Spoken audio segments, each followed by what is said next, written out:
We're rolling into exam season currently. There are 2 practical tips and 2 mindset tips that you can rely on. For context, I finished first place in Ireland in one of my professional exams, got multiple scholarships throughout college, and I correct exams at a professional level. It's very cringe saying that. Mindset tip number 1, and this is my favorite: aim to get 100% in every single exam. And here's why. See, if you aim to get 100% in an exam and you land between 60 to 90%, you've passed. No repeats and no more study. However, if you aim to get just scrape by with a pass or get 40, 50%, you're cutting corners, leaving parts of the curriculum off because you're like, oh, that won't come up, or you just don't understand it. However, that 40 to 50% range becomes your ceiling. And everybody knows that exams can go sideways in the day. Questions can be worded a bit differently, you're struggling for time. And because you've left yourself so short in terms of preparation, your ceiling starts to gradually lower during the exam.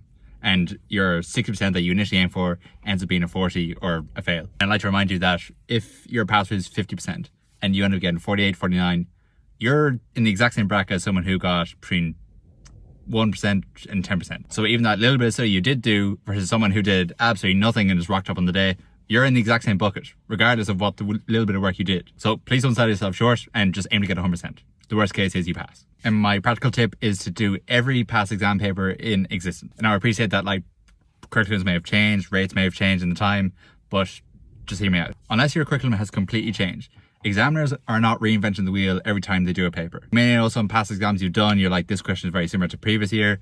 It's because they're looking at past papers, they're looking at past questions, maybe change a few figures, change a few names, and they'll likely try sneak in some nuances to test students on some areas that students have previously fallen down. I can't change my mind that the only other tip you really need, other than these 2, are to practice exam papers under exam conditions. That means giving yourself the allotted time that you'd have in the exam and doing the paper from scratch. There's no difference to any race you train for, that you practice running a certain distance under your race pace. So you wouldn't rock up to a marathon or a half marathon not having trained at your race pace. So why rock out into exam without having practiced on exam conditions? Hope to help you get through the exams. Have a good one.